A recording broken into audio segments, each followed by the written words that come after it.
नमस्कार विद्यार्थियों, एक बार फिर से आप सभी का हमारे YouTube चैनल जीबी एजुकेशन में हार्दिक स्वागत है, अभिनंदन है। मैं हूं राजू सिंह और आप सब मेरे साथ पढ़ रहे हैं आज जालोर का चौहान राजवंश। आज हम बात करेंगे जालोर के चौहान वंश की, कैसे उत्पत्ति होती है और जालोर का चौहान वंश जो है इसका जो गौरवशाली जो इतिहास है, इस इतिहास के बारे में हम आज इस वीडियो में चर्चा करेंगे। वीडियो या क्लास स्टार्ट होने से पहले आप लोगों ने अगर अभी तक जीबी एजुकेशन यूट्यूब चैनल को सब्सक्राइब नहीं किया है तो आप जरूर सब्सक्राइब कीजिए और बेल आइकन को भी दबाइए ताकि प्रत्येक आने वाली क्लास का नोटिफिकेशन आप तक आसानी से पहुंच जाए। ठीक है, आज की क्लास में हम बात कर रहे हैं और साथ में ये भी ध्यान दें दोस्तों, आपसे मेरा निवेदन है कि जितना हो सके आप इस वीडियो को अधिक से अधिक शेयर कीजिए, जितना हो सके उतना अधिक से अधिक आप शेयर कीजिए। मैंने महिला और बाल अपराध की एक क्लास पहले अपलोड कर दी है, दूसरी क्लास जल्दी अपलोड करने वाला हूं। अभी तक महिला और बाल अपराध कहीं नहीं पढ़ाया है। ठीक है, तो आप सब्सक्राइब करते हो, बेल आइकन दबाते हो तो उस क्लास का भी फायदा आपको मिलने वाला है। ठीक है दोस्तों, इतिहास से संबंधित राजस्थान पुलिस की बात करें तो ज्यादा भी नहीं, कम से कम भी 5 या 6 क्वेश्चन पुटअप हो जाते हैं और ये टॉपिक तो रीट में भी आता है। आपके आरपीएस से संबंधित जो भी एग्जाम है, पटवार है, राजस्थान पुलिस है, जेल परेरी है, ठीक है, रीट है, सेकंड ग्रेड, फर्स्ट ग्रेड, सभी एग्जाम्स में यहाँ से क्वेश्चन पुटअप होते हैं। तो आज हम बात कर रहे हैं जालोर का चौहान वंश। किसकी बात कर रहे हैं? जालोर के चौहान वंश की आज हम जो है बात कर रहे हैं। इसमें ध्यान देना दोस्तों, जालोर जो है इसका नाम जालोर कैसे पड़ा? देखो, पूर्व में जालोर का नाम जालोर नहीं था, इसका नाम था जबालीपुर। क्या नाम था? जबालीपुर। क्या नाम था साथियों? इसका पूर्व में जाबालीपुर नाम था। जाबालीपुर नाम क्यों था? क्योंकि यहां पर ऋषि जाबाली की तपोस्थली थी। किसकी तपोस्थली थी? ऋषि जाबाली की यहां पर तपोभूमि थी। किसकी भूमि थी? ऋषि जाबाली की यहां पर तपोभूमि थी और ऋषि जाबाली की तपोभूमि होने के कारण इस क्षेत्र का नाम क्या पड़ गया था? जाबालीपुर इसका नाम पड़ जाता है। कालांतर में इसी जाबालीपुर का नाम देखने को मिलता है जालोर। क्या मिलता है? जालोर। जो वर्तमान में इसका नाम क्या है? जालोर। कहते हैं कि इस जालोर क्षेत्र में जाल वृक्ष की अधिकता होने के कारण, जाल के जो पेड़ होते हैं उन जाल के पेड़ों की अधिकता होने के कारण इस जाबालीपुर के क्षेत्र को कालांतर में जालोर कहा जाने लगा। तो आज भी हम इसे क्या कहते हैं? जालोर कहते हैं। क्यों कहते हैं? क्योंकि यहां पर जाल के वृक्षों की अधिकता है, इसलिए क्या कहा गया? जालोर कहा गया। जाबालीपुर के बारे में पूछे तो जाबालीपुर क्यों कहा? क्योंकि यह क्षेत्र महर्षि या ऋषि जाबाली की तपोभूमि था, इसलिए क्या कहा गया? इसको जाबालीपुर पूर्व में कहा गया। देखो, जालोर के ऊपर जिस राजवंश ने शासन किया, जिस राजवंश की यहां पर सत्ता थी, वो राजवंश था चौहान राजवंश। और चौहान राजवंश की एक शाखा थी, उस शाखा का नाम है चौहानों की शाखा थी। चौहानों का इतिहास जो है ना बहुत गौरवशाली है। इन्हीं में आता है आपके पृथ्वीराज चौहान जैसे महान सम्राट हुए थे। ठीक है, तो चौहान राजवंश की शाखा थी, इसका नाम है सोनगरा। सोनगरा चौहान। यहां पर जिस राजवंश ने शासन किया वो है सोनगरा चौहानों ने जालोर के ऊपर शासन किया था। और ये सोनगरा जो चौहान है इसकी स्थापना होती है नाडोल पाली में। कहां होती है? नाडोल क्षेत्र पड़ता है आपके पाली में, और पाली में सोनगरा चौहानों की नींव पड़ती है। और इस सोनगरा शाखा के जो संस्थापक थे वो थे आपके कीर्तिपाल। कौन थे? कीर्तिपाल।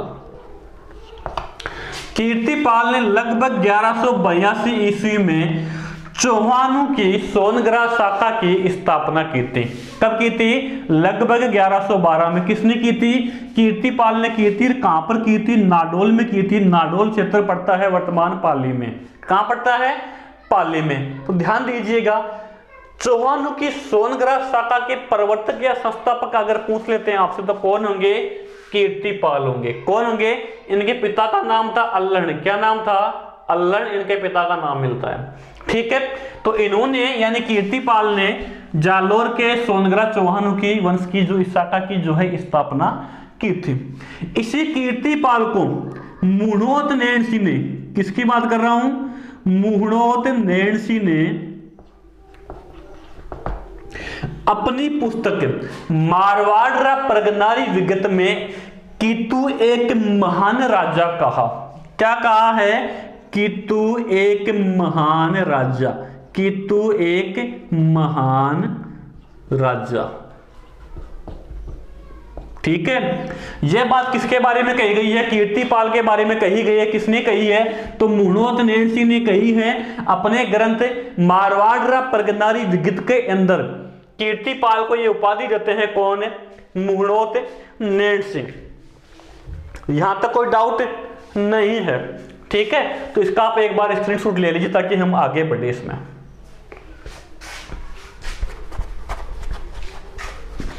देखो जालोर में जो दुर्ग बना हुआ है उस दुर्ग का नाम है जालोर दुर्ग, जिसको क्या कहते हैं, सुवर्णगिरी दुर्ग भी कहते हैं।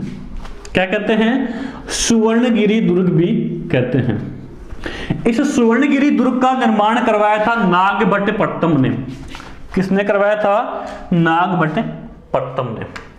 तो जालोर में क्या है आपका, सुवर्णगिरी दुर्ग है।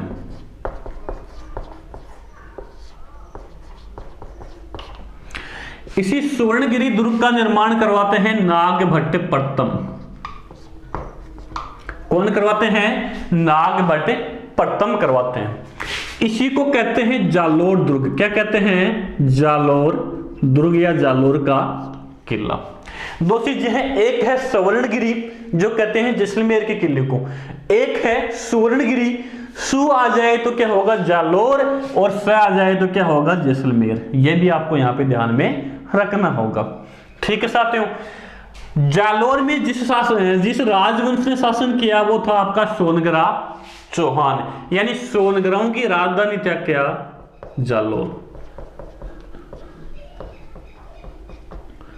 किस राजवंश ने शासन किया, सोनग्रा चौहान ने यहां पर शासन किया था। अब देखना, इसी मारवाड़ प्रगनारी विगत के अनुसार और कानड़देव प्रबंध के अनुसार, कानड़देव प्रबंध के अनुसार इस सोनग्रा शाखा का या फिर जालोर के चौहान वंश में तो सबसे प्रतापी शासक होते हैं कीर्तिपाल के बाद में, वो होते हैं कानड़देव चौहान। कौन होते हैं, कानड़देव चौहान। पूरा जो जालोर का इतिहास है वो इसी एक शासक के ऊपर टिका हुआ है। किसके ऊपर, कानड़देव चौहान के इतिहास के ऊपर पूरे जालोर का इतिहास टिका हुआ है।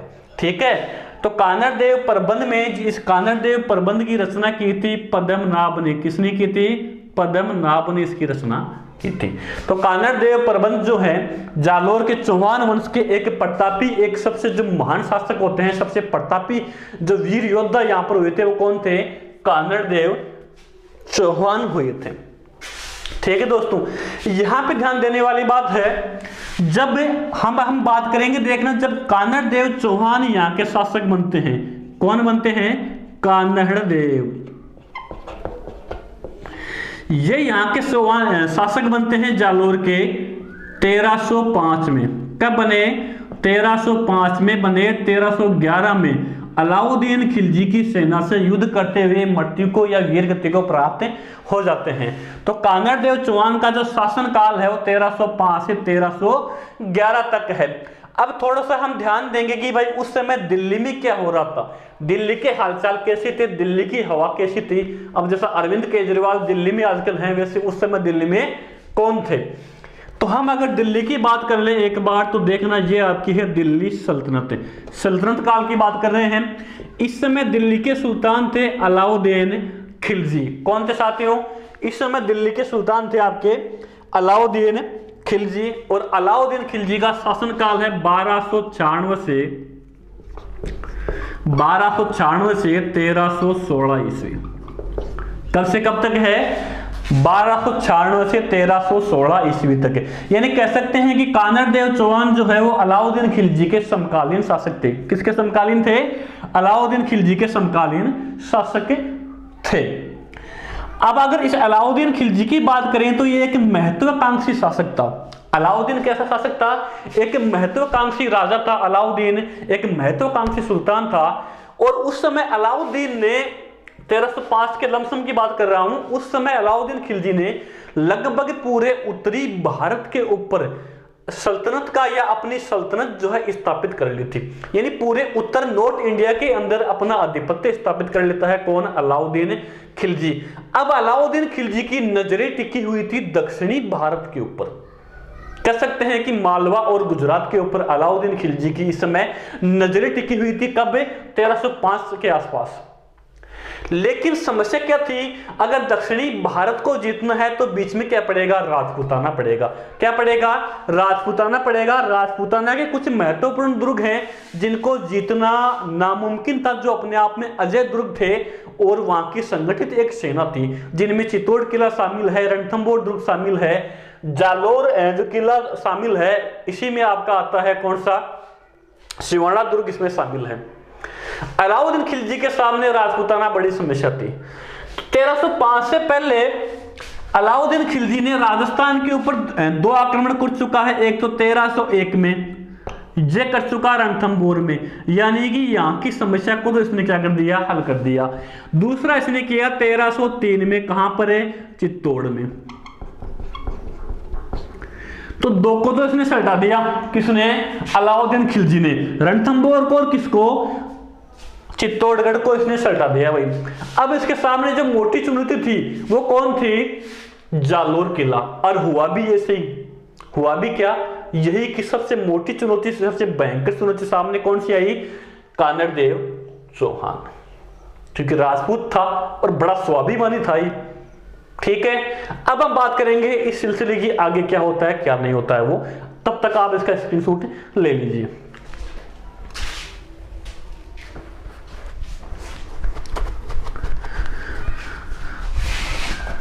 ठीक है, अब क्या करता है कि एक बार अलाउद्दीन खिलजी की हम जो है पहले स्रोतों की बात करते हैं। सॉरी, एक बार कि इन्हें संबंधित हमें इस जालोर के चौहान वंश से संबंधित जो जानकारी है वो कहां से प्राप्त होती है, कौन से स्रोतों से हमें जो है जालोर के चौहान या सोनगरा राजवंश की जानकारी कहां से हमें प्राप्त होती है, ये तथ्य हमको कहां से जो है प्राप्त होते हैं, ये जानकारी हम लेते हैं।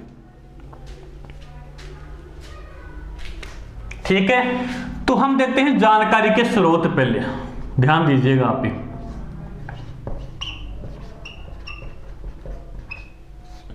जानकारी के स्रोत कहां की जानकारी? जालोर के चौहान राजवंश की जानकारी।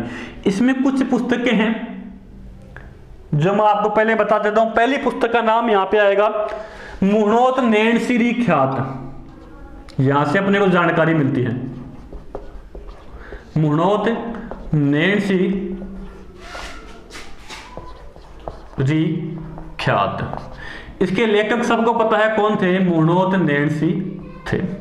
ठीक है, तो ये भी आपको ध्यान में रखना है इसके लेखक कौन थे। तो मुहणोत नैणसीरी ख्यात से हमें यहाँ के राजवंश की, यहाँ के इतिहास की जानकारी, के तथ्य हमें प्राप्त होते हैं। दूसरा यहाँ पर आपका आता है वीरमदेव सोनगरारी बाता। वीरमदेव सोनगरारी बाता। ठीक है, तीसरा यहां पर आता है कानड़देव प्रबंध।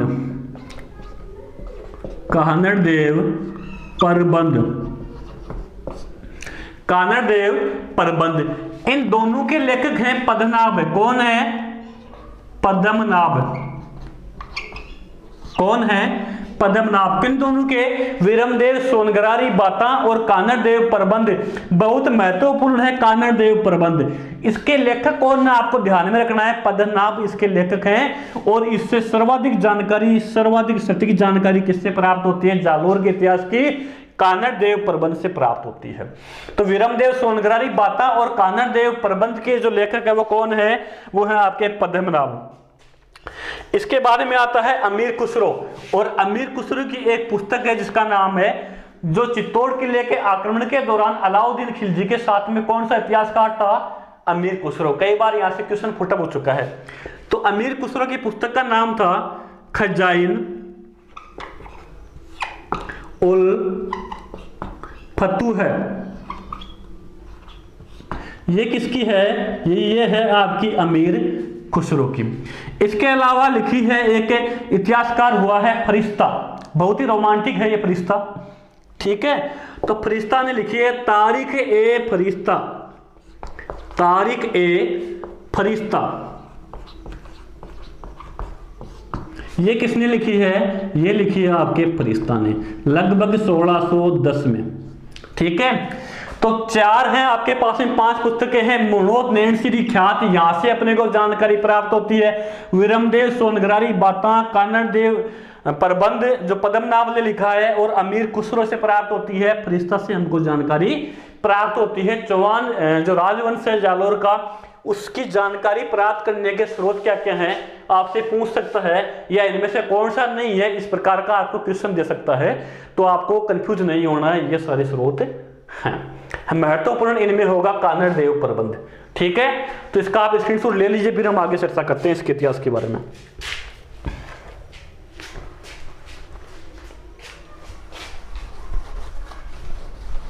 ठीक है दोस्तों, अब हम बात करेंगे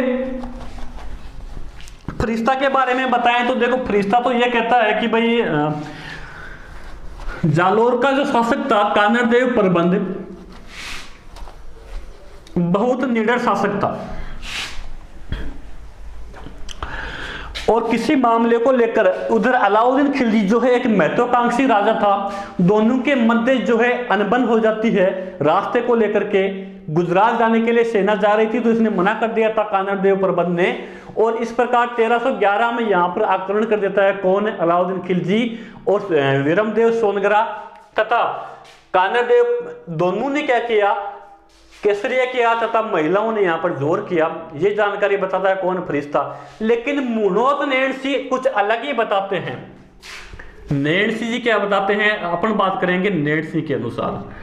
नैन सी के अनुसार नैन सी थोड़ा रोमांटिक है, तो यहां पर आप ध्यान दीजिए, एक बार बताने से पहले कोई ज्यादा कामुक भावुक आप लोगों को नहीं होना है, ठीक है। यहां पे आप ध्यान देना, मैंने आपको पहले भी बताया था कि दिल्ली का सुल्तान कौन था?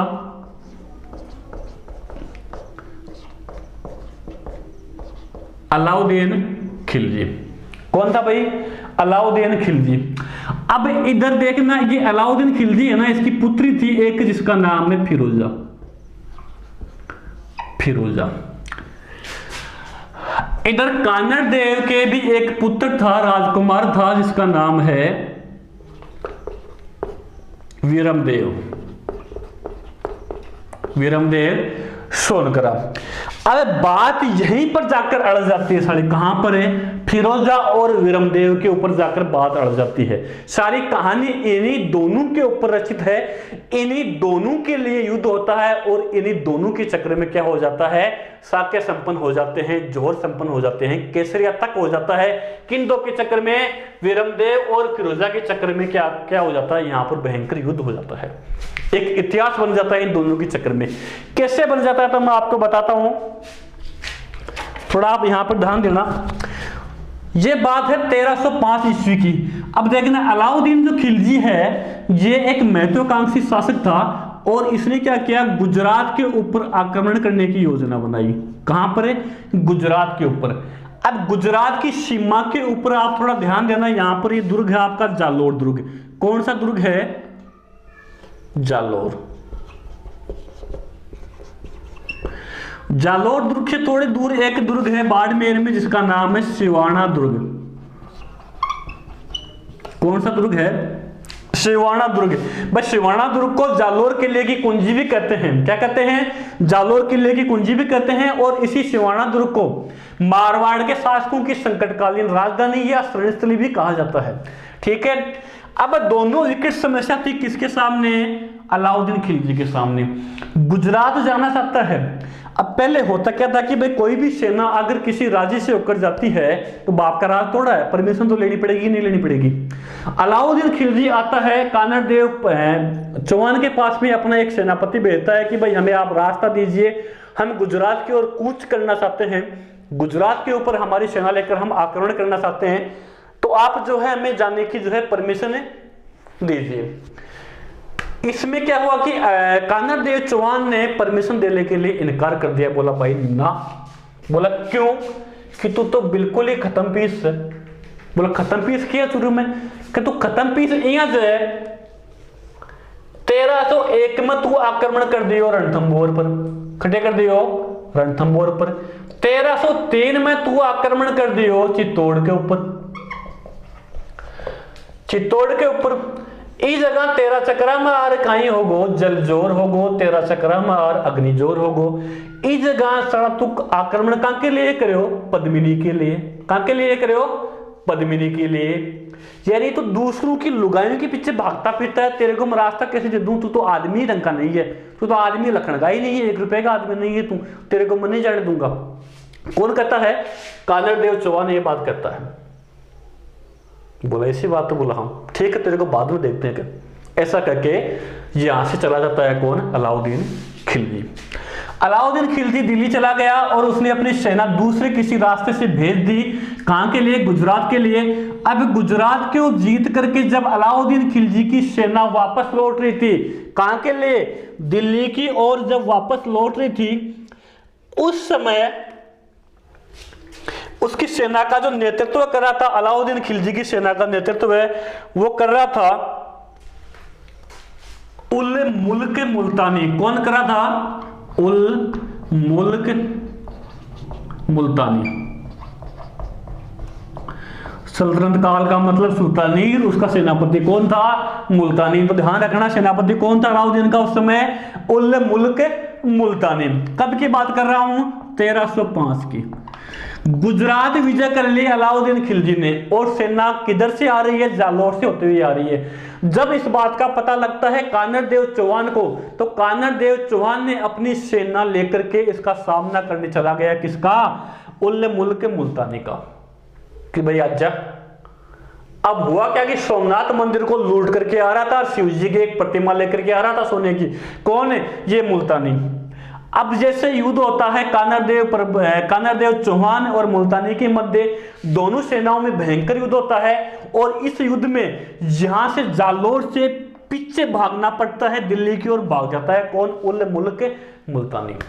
यानी अलाउद्दीन खिलजी की सेना यहां से भाग जाती है, और जब मूर्तियां चुरा कर ले आए थे गुजरात से, उन मूर्तियों के कुछ टुकड़े प्राप्त कर लेता है कौन है? कानर देव चौहान, और उसे वापस मंदिर में ले जाकर के स्थापित करवा देता है। ये बात पता लगती है किसको? अलाउद्दीन खिलजी को। अलाउद्दीन खिलजी के पास में जब जाता है, रोता हुआ कौन है? मुल्तानी के साहब बहुत मारे रे भाई, बहुत मारे। तो क्यों, क्या हुआ? बोला ऐसे ऐसे साहब उसने मेरे को ऐसे ऐसे युद्ध किया यार, हमको आने नहीं दिया, हम भागकर अपनी जान बचा के आए हैं। बोला तुम डूब मरो सालो निकम्मू, दिखा रहे तुम्हारे ऊपर। कौन कहता है? अलाउद्दीन खिलजी कहता है। तो ये मुल्तानी क्या कहता है कि महाराज मत जाना, वो राजपूत है, साला बड़ा दौड़ा दौड़ा के मारता है हमको, भगा भगा के मारता है, वो मत जाना, आप भी मत जाना, उधर बोल के मत जाना कभी। बोला ऐसी बात है। बोला ठीक है, तब तो मैं आक्रमण करता हूं। क्या करता हूं? आक्रमण कर देता हूं। अब होता क्या है कि अलाउद्दीन खिलजी फिर से भेजता है इसी उल मुल्क मुल्तानी को। किसको भेजता है? उल मुल्क मुल्तानी को भेजता है 1305 में। किसके पास? कानर देव के पास। किसके पास भेजता है? कानर देव के पास भेज देता है, यहाँ जालोर दुर्ग में। ये फालतू में थोड़ा बनाया है, कुछ काम में तो लेंगे इस दुर्ग को। कहां भेजेगा? इसी दुर्ग में भेजेगा। ठीक है। अब क्या कहता है उल मुल्क मुल्तानी? कानर देव, दोनों के मध्य वार्ता हो रही है। ठीक है, वार्ता हो रही है, दोनों के मध्य वार्ता हो गई। वार्ता में क्या कह रहा है कि भाई देख, मुल्तानी कह रहा है कि देख भाई काना बात ही है। बोला किया है कि देख, या तो तुम्हारी अधीनता स्वीकार कर ले और नए युद्ध के लिए तैयार। बोला क्यों? बोला अधीनता स्वीकार करनी पड़ती, क्योंकि किसका आदेश है? सुल्तान का आदेश है, या फिर आपको आक्रमण का सामना करना पड़ेगा। बोला नहीं करूंगा, मैं आक्रमण के लिए तैयार हो जाऊंगा।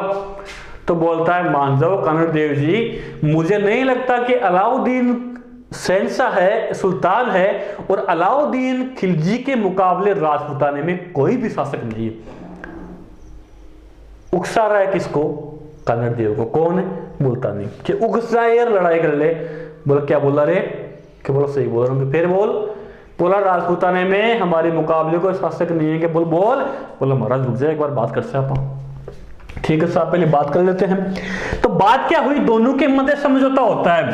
कानड़ देव और अलाउद्दीन के सेनापति के मध्य समझौता होता है। और समझौता की शर्त क्या थी? कि वीरमदेव जो है, जो राजकुमार है आपका, कौन? वीरमदेव। ये वीरमदेव सुल्तान के दरबार में रहेगा।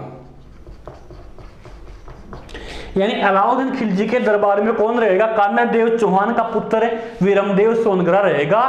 और आगे चलकर यहां का शासक भी कौन बनेगा? वीरमदेव सोनगरा ही बनेगा। संधि की शर्त कुछ इस प्रकार से हुई। ठीक है साहब।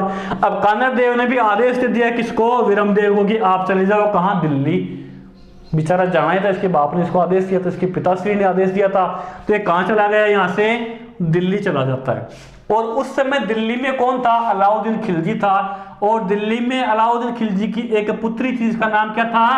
फिरोजा नाम था। क्या नाम था पुत्री का? फिरोजा। अब फिरोजा ने कहीं इस वीरमदेव को देख लिया। किसने देख लिया? वीरमदेव। फिरोजा ने देख लिया वीरमदेव को। और वीरमदेव के ऊपर फिरोजा हो जाती है लट्टू। क्या हो गई? लट्टू हो गई। वीरमदेव के प्यार में पड़ गई। कौन है? फिरोजा। वीरमदेव को बेचारे को पता नहीं कि ऐसा भी कुछ हो रहा है क्या। अब फिरोजा क्या करती है? फिरोजा सवेरे उठते ही नहाते, धोते, पीते, बहाना ढूंढे कि कैसे भी करके वीरमदेव के आवास में कैसे जाया जाए, उसके कक्ष में कैसा जाया जाए। चाय पाने के लिए जाए, कभी पानी पाने के लिए जाए, कभी क्या के लिए जाए, कभी कहाँ के लिए जाए। ठीक है। वीरमदेव देखिए बेटा कोई ना कोई कोत्याल तो है। ठीक है। इतने में कुछ समय में फिरोजा जाती है अपने पिता अलाउद्दीन खिलजी के पास, जाकर बोलती है क्या? कि पिताश्री, मैं वीरमदेव से प्रेम करती हूँ और शादी भी वीरमदेव से करना चाहती हूँ। अलाउद्दीन खिलजी बोलता है अच्छा। बोला हाँ। अलाउद्दीन बुलाता है किसको? वीरमदेव को। कि आ भाई वीरमदेव, यो का जंजाल है उन्हें। कि महाराज मन तो खुद ने पता को नहीं कहीं जंजाल है। क्या बात हुई? कि बोला फिरोजा बोल रही है कि तुमसे प्रेम करती है। कि तुम भी प्रेम करती हो? इससे बोला महाराज अभी तक तो मेरे को ऐसे विचार नहीं है, मैं फिरोजा का जानता ही नहीं हूं, मैं तो आज पहली बार देख रहा हूं इसको। बोला इससे? बोला हाँ। और मैं ऐसा काम कैसे कर सकता हूं? मैं राजपूत सूरवीर हूं, मैं अपने धर्म के खिलाफ कैसे जा सकता हूं? मैं एक मुस्लिम से शादी कैसे कर सकता हूं? मेरे विचार ऐसे कभी नहीं आएंगे। बोला ठीक है, तेरे पास रात का टाइम है बेटा, सोच के बता देना आराम से सुबह तक। बोला ठीक है। और जवाब भी कैसा आना चाहिए? पॉजिटिव में आना चाहिए। कोरोना की रिपोर्ट बोले नेगेटिव आ जाएगी, लेकिन तेरा जवाब कैसा आना चाहिए? पॉजिटिव आना चाहिए। वीरमदेव देखा बेटा गले में ये 2 घंटे निकलने वाले है। ठीक है। अब वीरमदेव क्या करता है? उसी रात भाग लेता है यहां से। कहां के लिए? जालोर के लिए। वीरमदेव भाग कर चला गया कहां? जालोर दुर्ग में। सवेरे उठ करके देखती है कौन है? फिरोजा। तो वहां पर वीरमदेव तो है ही नहीं। और फिरोजा रोती हुई किसके पास जाती है? अलाउद्दीन खिलजी के पास जाती है रोती हुई। कौन जाती है? फिरोजा। जाकर के बोलती है कि पापा पापा। बोला हाँ बेटा। बोला देखो वो तो भाग गया, है ही नहीं यहाँ पे। बोला कैसे भी करके मैं उसको लाऊंगा। नहीं बोला एक बार तो पापा मैं समझाने जाती हूँ उसको। फिरोजा वीरमदेव को समझाने के लिए, उसके प्यार का इजहार करने के लिए आती है। कहाँ? जालोर किले में आती है और अपने प्रेम का इजहार करने के लिए आती है। जैसे ही जालोर किले में प्रवेश करती है, सामने उसका मुकाबला होता है, उसकी भेंट होती है जालोर के शासक कानड़ देव चौहान से। और कानड़ देव चौहान बोलते हैं कि बेटा आज सुबह सुबह तू यहाँ कैसे? कि बोला महाराज ऐसी बात है, मैं आपके पुत्र से प्रेम करती हूँ, उसे प्रेम विवाह करना चाहती हूँ। तो बोलता देख छोरी महाराज राजपूताना में लव मैरिज का सिस्टम को नहीं है और कटे जार कर तू है। कि बोला मैं तो गहन प्रेम करूं। तो वीरमदेव भी करेगा क्या? बोला ना। बुलाऊं एक बार रुक बैठ। ठीक है। कानड़ देव बुलाता है किसको?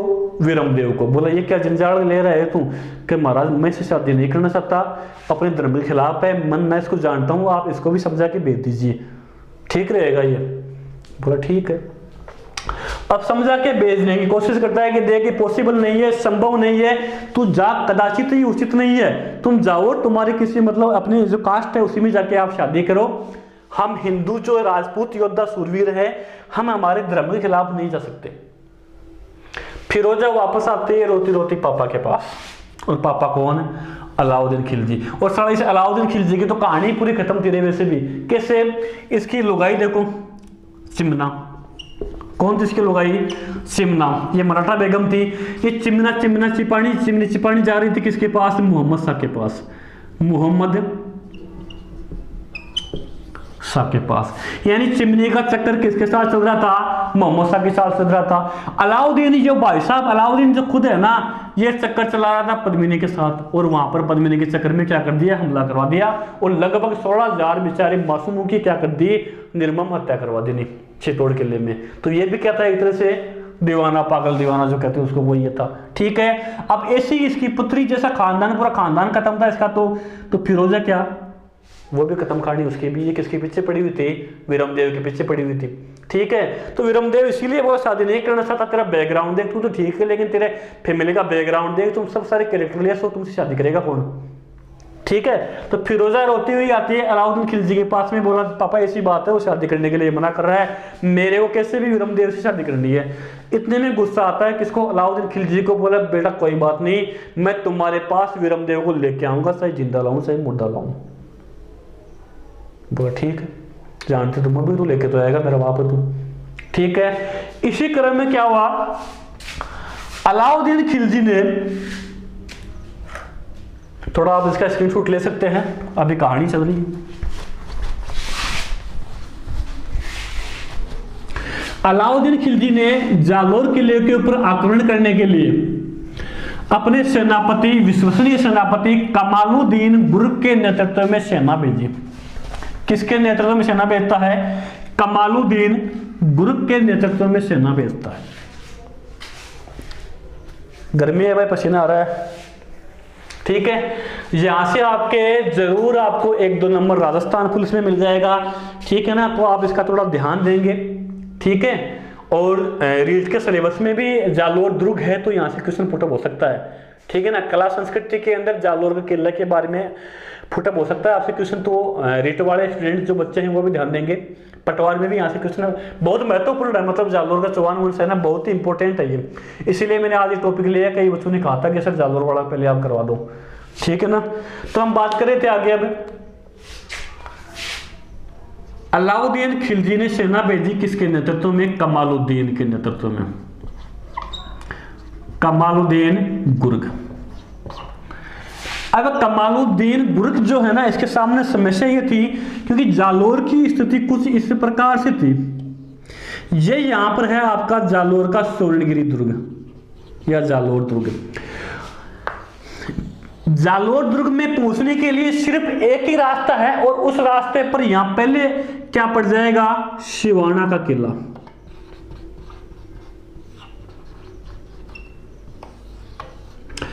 अगर जालोर किले में आपको प्रवेश करना है तो पहले कहां प्रवेश करेंगे? पहले सिवाना में प्रवेश करेंगे। सिवाना पड़ता है भाई बाड़मेर में। ठीक है। इसका दूसरा नाम है कुम्मठ दुर्ग भी इसको कहते हैं, कुम्मठ दुर्ग। और इसका निर्माण करवाया था वीर नारायण पंवार ने। वीर नारायण पंवार ने। ठीक है। तो ये भी आप ध्यान में रख लेना। तो इस सिवाना दुर्ग बीच में पड़ जाता है, और इसी सिवाना दुर्ग को कहते हैं जालोर दुर्ग की कुंजी। क्या कहते हैं? जालोर दुर्ग की कुंजी। देखो रणथंभौर किले की कुंजी है एक, तो एक है जालोर किले की कुंजी। रणथंभौर किले की कुंजी है जहाइन दुर्ग, और इधर जालोर दुर्ग की कुंजी कौन है? सिवाना दुर्ग। इसी को कहते हैं मारवाड़ के शासकों की संकटकालीन राजधानी कह सकते हैं, या फिर इनकी संकटकालीन जो इनका शरण स्थली है वो भी कौन सा था? सिवाना था। इसी सिवाना किले में जयनारायण व्यास को सजा भी हुई थी, इनको यहीं पर बंदी बनाकर रखा गया था। ठीक है। तो आप ये भी ध्यान रखेंगे। अब अगर कमालुद्दीन गुर्ग को जालोर किले के ऊपर आक्रमण करना है तो पहले क्या जीतना पड़ेगा? पहले सिवाना जीतना पड़ेगा। कमालुद्दीन गुर्ग ने अपनी बड़ी सेना के साथ में, बहुत ताकतवर सेना के साथ में, एक विशाल सेना के साथ में आक्रमण कर दिया, घेराव कर लिया किसका? सिवाना किले का। कब की बात है ये बात है 1308 ईस्वी की। कब की बात है? 1308 ईस्वी की बात है। ठीक है, उस समय सिवाना दुर्ग का जो किलेदार था वो था सातल देव।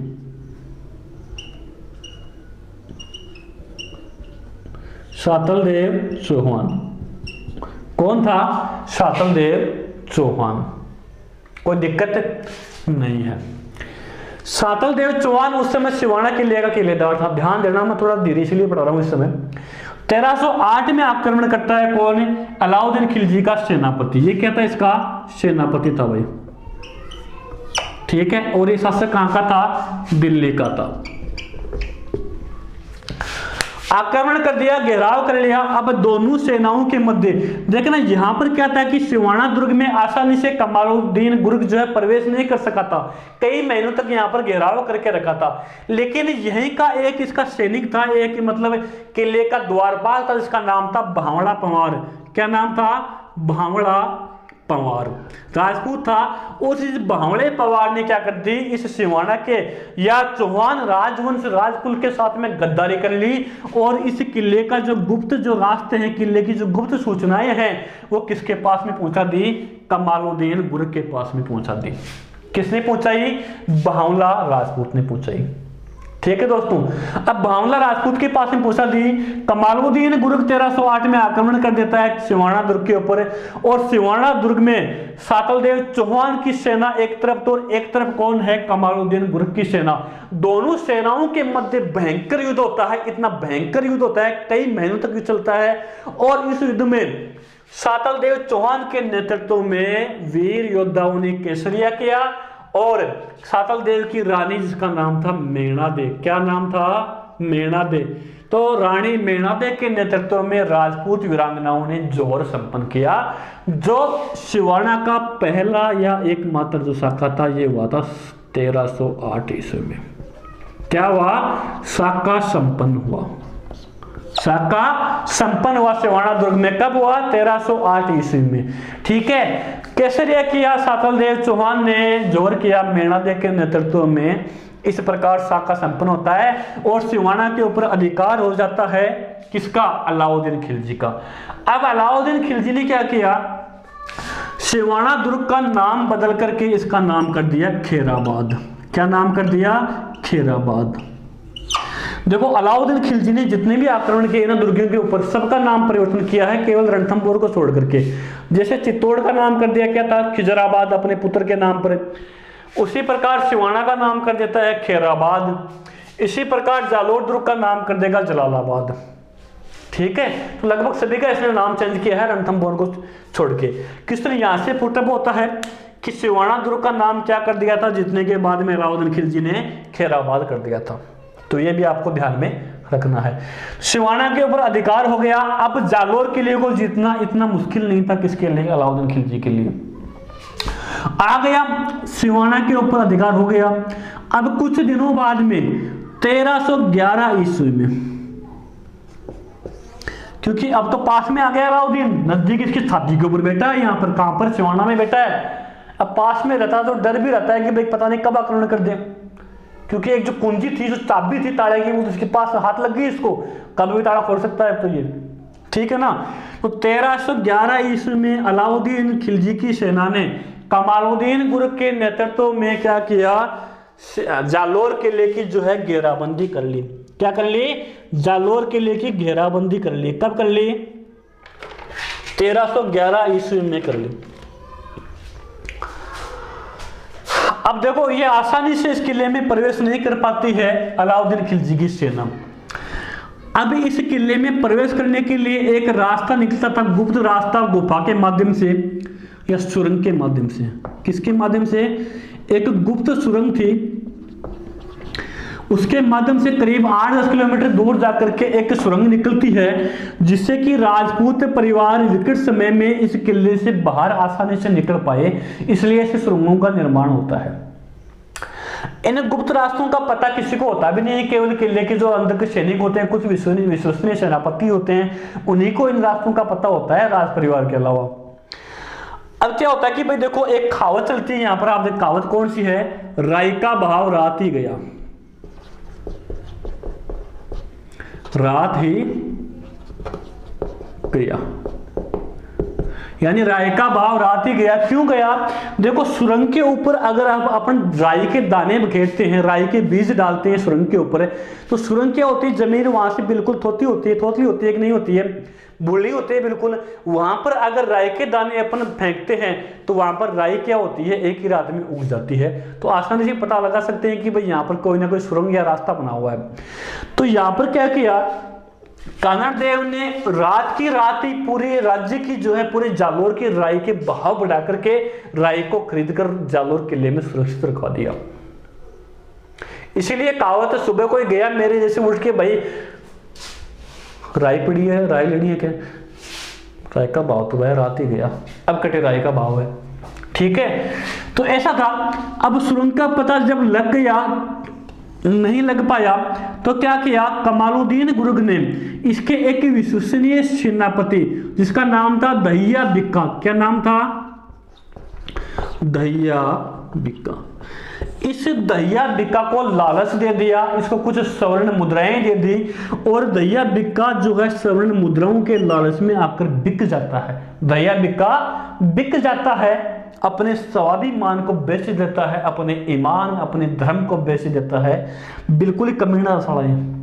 ठीक है, और दहिया बिक्का ने क्या किया कि इस किले की गुप्त जानकारी किसको पूछा दी, कमालुद्दीन गुर्ग को पूछा दी। और आराम से खुश होकर रात को जब ये दहिया बिक्का घर जाता है और पत्नी को बोलता है कि आज तो देख मैं स्वर्ण मुद्राएं लेकर आया हूँ। बोला कहां से, कि मैंने ऐसे ऐसे गुप्त रास्ते बताए और बदले में मेरे को स्वर्ण मुद्राएं मिली। तो इसकी पत्नी ने क्या किया, बेलन की मार करके इसको ऊपर पहुंचा दिया, इसका काम तमाम कर दिया, और इसकी पत्नी भागकर दौड़ती है जालोर किले में। लेकिन तब तक जालोर किले में अलाउद्दीन की सेना प्रवेश कर चुकी थी। तब तक अलाउद्दीन खिलजी की सेना जालोर किले में प्रवेश कर चुकी थी। ये बड़ा ही मुश्किल था, बड़ा ही मुश्किल था कि अब वो जालोर किले में प्रवेश करके इसको बचा सके। ठीक है, इस समय 1311 में आक्रमण होता है, और इस आक्रमण में कान्हड़देव चौहान के नेतृत्व में, किसके नेतृत्व में, कान्हड़देव के नेतृत्व में, कान्हड़देव के नेतृत्व में वीर राजपूत योद्धाओं ने केसरिया किया। क्या किया, केसरिया किया, और कान्हड़देव की रानी जेतल देव के नेतृत्व में, जेतल देव के नेतृत्व में वीरांगनाओं ने जोर संपन्न किया। यानी 1311 में कान्हड़देव के नेतृत्व में वीर राजपूत रणबांकुरों ने केसरिया तथा कान्हड़देव की रानी जेतल देव के नेतृत्व में वीरांगनाओं ने जोर संपन्न किया। यह था जालोर किले का इस प्रकार साका संपन्न होता है 1311 ईस्वी में। अब देखना क्या होता है कि अलाउद्दीन खिलजी ने आक्रमण किसके लिए किया था, वीरमदेव के लिए। किसके लिए किया था, वीरमदेव के लिए। अभी तक वीरमदेव जिंदा है। वीरमदेव को लेकर जाना चाहता है कौन, कमालुद्दीन गुर्ग दिल्ली। लेकिन वीरमदेव क्या करता है कि जालोर किले में स्थित आशापुरा माता के मंदिर में, किसके मंदिर में, आशापुरा माता के मंदिर में, आशापुरा माता के मंदिर में जाता है और अपनी इष्ट देवी आशापुरा माता के मंदिर में माता के सामने अपना जो सर है वो धड़ से अलग कर देता है, काट देता है, और वहीं वीरगति को प्राप्त हो जाता है। कहते हैं कि फिर कमालुद्दीन जो गुर्ग है वो उसके कटे हुए सिर को लेकर के दिल्ली जाता है और सौंप देता है किसको, फिरोजा को। फिरोजा उस सिर को लेकर जाती है दिल्ली में यमुना नदी के किनारे, और बिल्कुल हिंदी रीति रिवाज के अनुसार वीरमदेव का जो उस सिर का जो है, या वीरमदेव का जो अंतिम संस्कार संपन्न करवाती है, और खुद भी अंतिम संस्कार करवाने के बाद में खुद जो है यमुना नदी में कूदकर अपने प्राणों की आहुति दे देती है। तो इस प्रकार यह थी वीरमदेव, सोनगरा और फिरोजा की प्रेम कथा। ठीक है, कैसे दोनों की प्रेम कथाओं में बलिदानी हो जाती है, और जालोर के चौहान में इतिहास के पन्नों में दोनों का प्रेम लिखा जाता है। ठीक है दोस्तों, जालोर के दुर्ग के ऊपर अधिकार हो जाता है अलाउद्दीन खिलजी का, और अलाउद्दीन खिलजी ने जालोर का नाम बदलकर क्या कर दिया, जलालाबाद कर दिया। क्या कर दिया, जलालाबाद। क्या नाम कर दिया दोस्तों, यहाँ पे जलालाबाद जालोर किले का नाम कर दिया। और फिर इस जालोर किले में एक मस्जिद बनाई जिसका नाम है तोप खाना मस्जिद। ये क्वेश्चन बार बार आया है, तोप खाना मस्जिद, बार बार आया ये क्वेश्चन। ठीक है, इसी तोप खाना मस्जिद को कहते हैं अलाई मस्जिद, क्योंकि निर्माण किसने कराया, अलाउद्दीन ने करवाया। कहते हैं कि अपनी बेटी फिरोजा की याद में इस मस्जिद का निर्माण करवाते हैं कौन? अलाउद्दीन खिलजी। तो तोपखाना मस्जिद कहाँ पर है? जालोर किले में है। इसी को अलाई मस्जिद कहते हैं, जिसका निर्माण करवाया था किसने? अलाउद्दीन खिलजी ने। तो यह भी आपको ध्यान में रखना है। ये था जालोर का इतिहास। बहुत ही वीर गाथा से पूर्ण भरा हुआ इतिहास है जालोर का। शौर्य गाथाओं से परिपूर्ण इतिहास है जालोर का। बहुत ही एक मतलब सौंदर्यपूर्ण कथा है जालोर की। ठीक है, तो जालोर के इतिहास में, जालोर के चौहान वंश में, जालोर के ऊपर जो राजवंश शासन करता है सोनगरा चौहान है, उनके बारे में मैंने आपको आज इस क्लास में बताया है। कोई भी डाउट हो तो आप कमेंट में लिखिए या कॉन्टैक्ट नंबर पे आप व्हाट्सअप कर सकते हैं, जो चैनल के साथ में, वीडियो के साथ में लगातार चलते रहते हैं कॉन्टैक्ट नंबर। ठीक है, तो उनके ऊपर आप मैसेज कर सकते हैं। इस क्लास से मैं आपको नेक्स्ट क्लास में कुछ क्वेश्चन पुटअप करूंगा। ठीक है, यहीं पर मैं आपको कुछ क्वेश्चन देता हूं, उन क्वेश्चंस के आपको आंसर भी बताने होंगे। बोला गुरुजी ये क्यों पढ़ो करो, वो क्वेश्चन दे पढ़ो। अरे क्वेश्चन नहीं ध्यान ला तो पढ़ो क्या होते भाई, पढ़ो क्या? ठीक है, क्वेश्चन नंबर पहले की अगर मैं बात करूं, पहला क्वेश्चन यही आता है कि जालोर किले का निर्माण किसने करवाया? जालोर दुर्ग का निर्माण निर्माता कौन है? दूसरा क्वेश्चन यहां पर आता है। दूसरा क्वेश्चन क्या आएगा? किस राजवंश ने यहां पर शासन किया?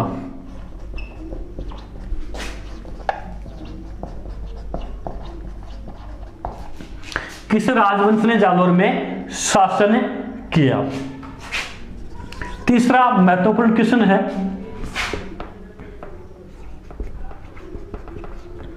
जालोर पर अलाउद्दीन खिलजी आक्रमण कब करता है? जालोर पर अलाउद्दीन खिलजी आक्रमण कब करता है? चौथा क्वेश्चन है, सिवाना में साका कब हुआ?